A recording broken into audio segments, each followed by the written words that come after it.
In the grand story of humanity's survival and rebirth, we often hear of Noah, the righteous man who built an ark. We also hear of his sons, Shem and Ham, whose descendants shaped much of the ancient world we read about in Scripture. Yet, there is a third son, a figure who often remains in the shadows of the narrative. His name is Japheth. He is sometimes called the forgotten son, not because he was unimportant, but because his story unfolds on a different kind of stage. His journey is less about singular dramatic events and more about a slow, steady, and vast expansion across the globe, a quiet fulfillment of a powerful destiny that would one day influence the entire world. Japheth's story begins in a world washed clean by a great flood, a new dawn for all creation. He, along with his wife, his parents, and his brothers, stepped out of the ark onto fresh earth. They were the sole inheritors of a planet, tasked with the monumental duty of repopulating it. While his brother Shem would become the ancestor of the messianic line, and Ham's descendants would build mighty, though often rebellious, kingdoms, Japheth's path was different. His was a story of movement, of exploration, and of intellectual pursuit. He is the quiet ancestor whose children would eventually carry the torch of philosophy, science, and governance to the farthest corners of the known world, building the very foundations of modern civilization. Understanding Japheth is essential to understanding the full scope of the biblical narrative of nations. His story reminds us that not all significant contributions are made in the spotlight.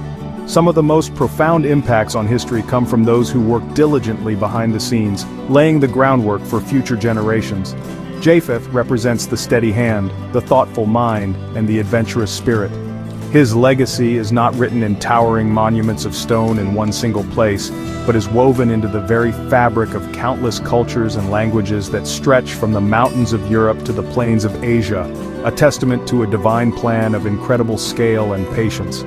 As we delve into the life and legacy of this unsung patriarch, we uncover a fascinating tale of prophecy, migration, and cultural development.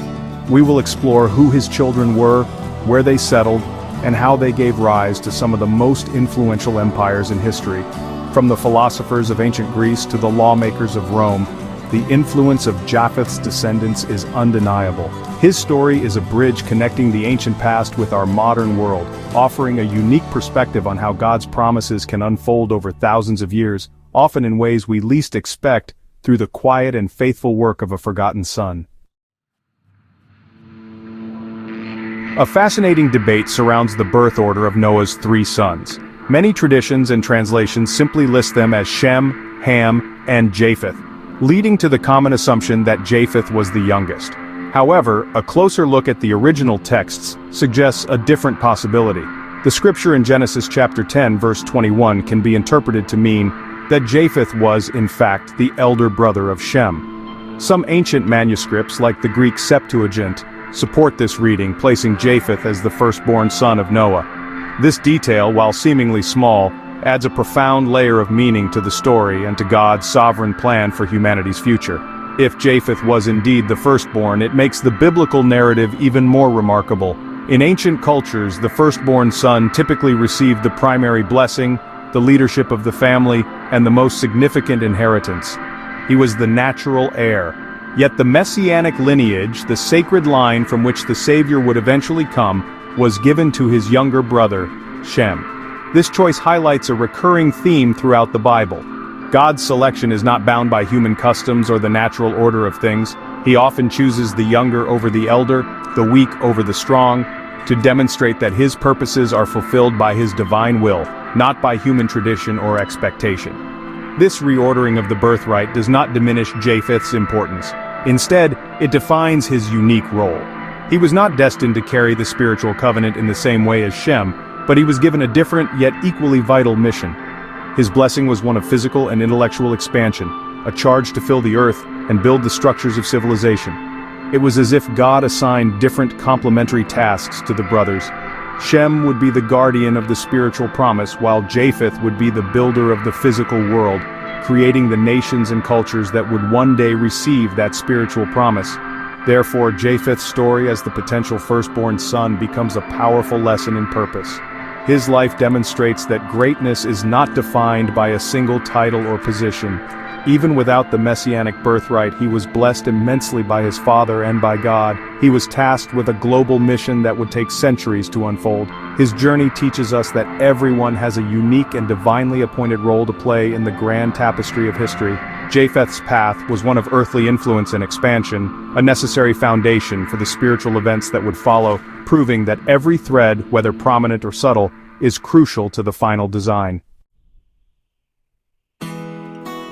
After the Great Flood, the world was a blank canvas, and it was the families of Noah's sons who would paint the first strokes of new civilizations. The Bible, in what is often called the Table of Nations in Genesis chapter 10, gives us a remarkable genealogy, listing the descendants of Noah who repopulated the earth. For Japheth, we are told he had 7 sons: Gomer, Magog, Madai, Javan, Tubal, Meshech, and Tiras. These names are not just entries in an ancient ledger. They are the starting points of peoples and nations that would spread far and wide, primarily moving north and west from the plains of Shinar, where humanity first gathered after the flood. Each of Japheth's sons became the patriarch of a distinct people group, whose names echoed through history in the lands they settled. Gomer is often associated with the Sumerians and other peoples of Asia Minor and Eastern Europe. Magog, Meshech, and Tubal are frequently linked by ancient historians like Josephus to the Scythians and other northern tribes located around the Black and Caspian Seas, in regions corresponding to modern-day Turkey, southern Russia, and the Caucasus. Madai is widely recognized as the ancestor of the Medes, a powerful people who would later join with the Persians to form one of the world's great empires. Tiras is connected to the Thracians or maritime peoples of the Aegean. Perhaps the most historically prominent of Japheth's sons was Javan. This name is the Hebrew word for Greece, and Javan is almost universally identified as the forefather of the Greek peoples, including the Ionians. From Javan's line came the Hellenistic civilization, a culture that would lay the intellectual groundwork for the entire Western world. His sons in turn founded other related groups: Elisha, the peoples of Cyprus and Greece; Tarshish, likely in Spain; Kedem, Cyprus and other Mediterranean islands; and Dodanim, the island of Rhodes. These descendants became the seafaring peoples who mastered the Mediterranean and spread their culture far and wide. The listing of these names in Genesis is more than just a historical record. It is a blueprint for the future.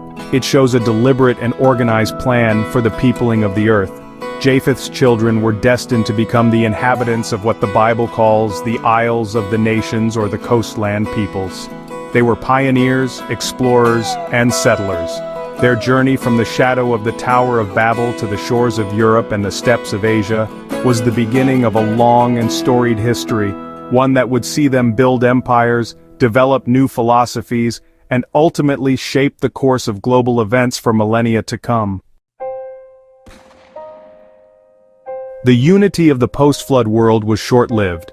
On the plain of Shinar, humanity, speaking a single language, decided to build a tower that would reach the heavens. This structure, the Tower of Babel, was a symbol of human pride and a defiant attempt to make a name for themselves, to remain consolidated in one place rather than fulfilling God's command to fill the earth. In response, God confused their languages and scattered them across the face of the planet. This event was the catalyst for the Great Migration of Nations, forcing the families of Shem, Ham, and Japheth to go their separate ways and begin their distinct journeys into unknown territories. For the descendants of Japheth, this dispersion generally meant a great push northward and westward. Guided by an unseen hand, their clans and tribes moved away from the cradle of civilization in Mesopotamia. They crossed mountains, forded rivers, and sailed across seas, seeking new lands to call home. This migration was not a single event but a gradual process that unfolded over many generations. As they traveled, they adapted to new environments, developed unique cultures, and established the foundations of future nations.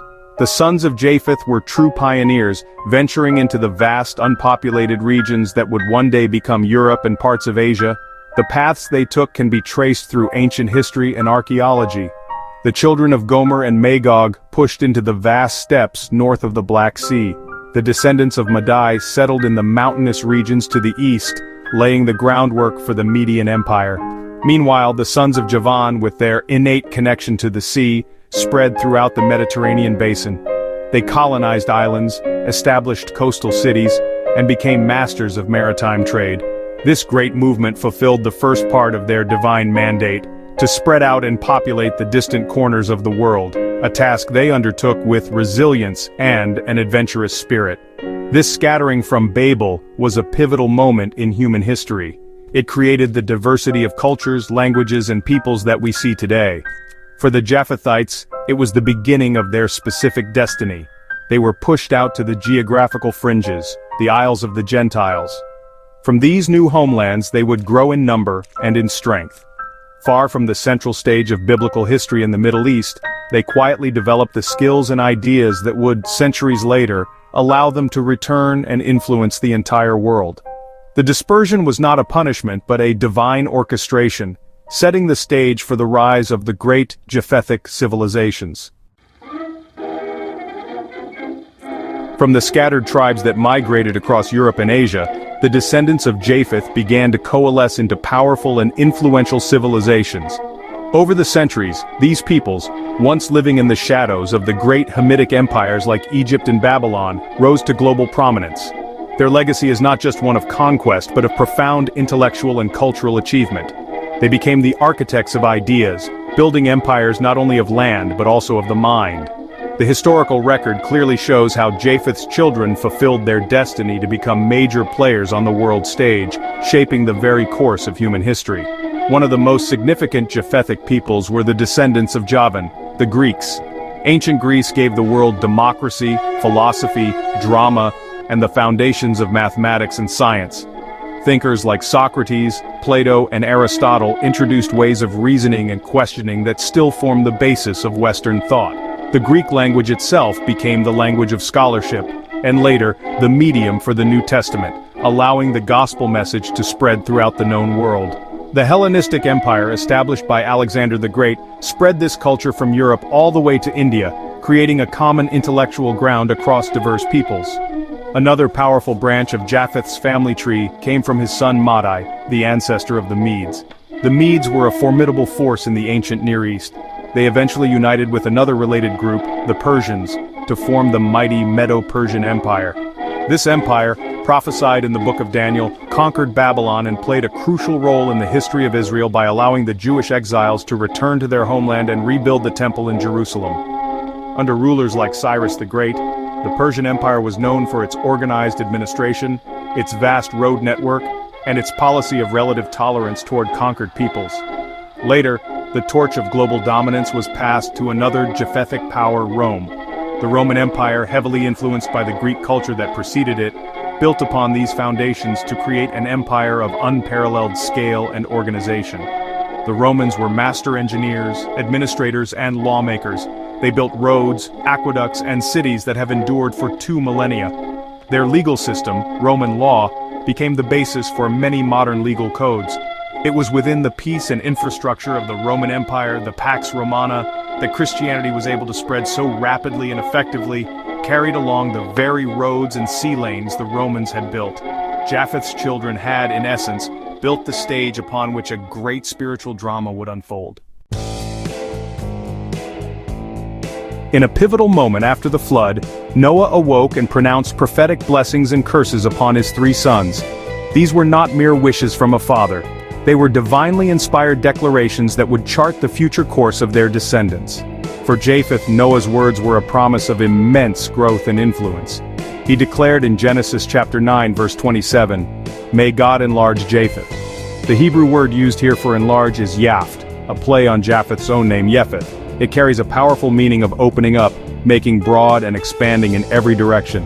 This was the core of Japheth's destiny, a blessing of territorial, cultural, and intellectual expansion. This prophecy of enlargement has been fulfilled throughout history with remarkable accuracy. The descendants of Japheth, who initially settled in Europe and Western Asia, did not remain confined to those regions. Over the centuries, they embarked on great voyages of exploration, colonization, and settlement. From the ancient Greeks colonizing the Mediterranean to the Roman Empire stretching from Britain to Mesopotamia, the pattern of expansion was clear. This trend reached its zenith in the Age of Discovery, when European nations, largely populated by Japheth's descendants, sailed to the Americas, Africa, and Australia, spreading their languages, laws, and cultures across the entire globe. The enlargement was not just geographical, it was also intellectual and scientific. The civilizations that arose from Japheth's line became powerhouses of thought and innovation. They founded the first universities, developed the scientific method, and pioneered advancements in medicine, physics, and engineering. The Renaissance, the scientific revolution, and the Enlightenment were all movements driven predominantly by Japhethic cultures. This intellectual expansion created a global framework of knowledge and education. The blessing was not simply for more land, but for a greater understanding of the world God had created, a broadening of the human mind itself. Noah's prophecy provided the spiritual and motivational blueprint for this incredible journey. It was a promise that gave these peoples a sense of destiny and purpose. While Shem's line was blessed with a spiritual covenant, Japheth's line was blessed with the tools to build the physical and intellectual world. Their expansion was not an accident of history, but the unfolding of a divine promise made thousands of years earlier. The story of Japheth is a powerful reminder that God's plans are vast and long-term, and that he can use the building of empires and the pursuit of knowledge to serve his ultimate purposes for all of humanity. The second part of Noah's prophecy for Japheth is perhaps its most profound and spiritually significant element. After declaring that God would enlarge Japheth, Noah added, "And may he dwell in the tents of Shem." On the surface, this could be interpreted as a physical or military conquest, with Japheth's descendants taking over the lands of Shem's descendants. However, the deeper, theological meaning points to something far more beautiful, a spiritual inclusion. The tents of Shem represent the spiritual heritage and covenant promises given to the line of Shem, which included Abraham and the people of Israel and ultimately, the Messiah. This prophecy foretold a time when the Gentiles, the non-Jewish peoples, largely descended from Japheth, would be invited to share in the spiritual blessings of Israel. It was a promise that the covenant God made with Abraham was not just for one family, but was destined to bless all the families of the earth. Japheth's children, after their long journey of physical and intellectual expansion, would be welcomed into the spiritual household of Shem. They would not enter as conquerors but as guests, invited to find shelter and salvation under the same covering of grace that was first extended to the children of Israel. The ultimate fulfillment of this prophecy is found in the message of the New Testament. The Apostle Paul speaks powerfully about this concept, especially in his letters to the Romans and Ephesians. He describes the Gentiles as wild olive branches that have been grafted into the cultivated olive tree of Israel. This grafting allows the wild branches to receive life and nourishment from the roots of the tree, which represents the covenants and promises of God. Through faith in Jesus Christ, a descendant of Shem, people from every nation, including the descendants of Japheth, are brought into God's family. They become spiritual heirs of the promise made to Abraham. This spiritual indwelling is a beautiful picture of God's redemptive plan for all of humanity. The Japhethic peoples, who built the empires of Greece and Rome and spread their influence across the world, also became the primary recipients and carriers of the Christian faith in its early centuries. They translated the scriptures, formulated theological doctrines, and launched missionary movements that took the gospel to the very ends of the earth they had explored. In this way, they truly came to dwell in the tents of Shem, finding their ultimate purpose not in their own empires or philosophies but in the spiritual home provided by the God of Shem. While the Bible is the primary source for Japheth's story, fascinating clues from other fields like history, linguistics, and even modern science seem to align with the ancient narrative. Ancient historians outside of the biblical tradition, such as the first-century Jewish writer Josephus, also made connections between Noah's grandsons and the nations of their time. Josephus explicitly identified Japheth's sons as the ancestors of the peoples of northern and western lands, linking Javan to the Greeks and Magog to the Scythians, echoing the traditional understanding and giving us a historical snapshot of how these connections were viewed in the ancient world. Linguistics also offers intriguing evidence. The languages spoken across Europe and into parts of India and Persia are known as the Indo-European language family. This massive group of related languages, from English and German to Greek, Latin, Russian, and Sanskrit, suggests a common origin point from which these peoples spread. Many scholars see this linguistic family as corresponding remarkably well with the geographical areas settled by the descendants of Japheth. The shared roots of these languages serve as a kind of echo of a time when these now diverse peoples were once a single related group that migrated from a common homeland in the distant past. In recent decades, the field of population genetics has added another compelling layer to this discussion. By studying the Y chromosome, which is passed down from father to son, scientists can trace the paternal lineage of large population groups. Specific genetic markers known as haplogroups are dominant in different parts of the world. Notably, haplogroups like R1a and R1b are found in very high frequencies among populations throughout Europe, Anatolia, and parts of Central and South Asia. This area aligns almost perfectly with the territories traditionally associated with the descendants of Japheth. While genetics cannot prove the biblical account, this convergence between genetic mapping and the biblical table of nations is certainly remarkable. It is important to approach these scientific connections with care. Science is a constantly evolving field, and its findings are always subject to new data and interpretation. It cannot prove the existence of a specific person like Japheth. However, the consistent alignment of evidence from multiple independent fields, ancient history, linguistics, and genetics, paints a picture that is surprisingly harmonious with the biblical account of the dispersion of nations. It suggests that the ancient story recorded in Genesis is not just a myth, but a framework for history that continues to find resonance and support in the world we study today. The story of Japheth, the forgotten son, is ultimately a profound lesson in the nature of purpose and the quiet, often unseen ways in which history unfolds. He does not have a dramatic central role in the biblical narrative. He performs no great miracles, utters no lengthy speeches, and leads no famous battles. Instead, his legacy is one of steady, patient, and persistent fulfillment of a divine promise. He is the ancestor working behind the scenes, whose children would build the physical and intellectual infrastructure of the world, creating the very stage upon which the great drama of redemption would be played out for a global audience. Japheth's life and legacy teach us that significance is not always measured by visibility. In a world that often celebrates the loudest voice and the most prominent figure, Japheth stands as a testament to the power of a quiet mission. His descendants were blessed with the gift of enlargement, to explore, to build, to reason, and to organize. They created systems of law, philosophy, and science that brought order and understanding to the world.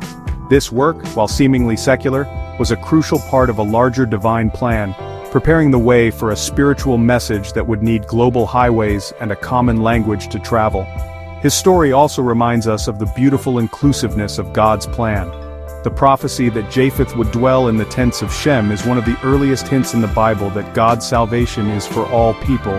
It breaks down walls between us and them, showing that the spiritual heritage of one family was always intended to become a home for the entire world. Japheth's journey from the edge of the map to the heart of the covenant is a story for every person who has ever felt like an outsider, a promise that there is a place for everyone in God's family. In the end, Japheth is the unsung ancestor whose influence is felt everywhere. His legacy is in the languages we speak, the governments we form, and the scientific questions we ask. His story encourages us to embrace our own unique roles, whether they are on a grand stage or in the quiet corners of life. It shows us that faithful work, done diligently over time, can have an impact that ripples through centuries. Japheth may be the forgotten son, but once we understand his story, we see his signature written across the pages of history and across the face of the globe.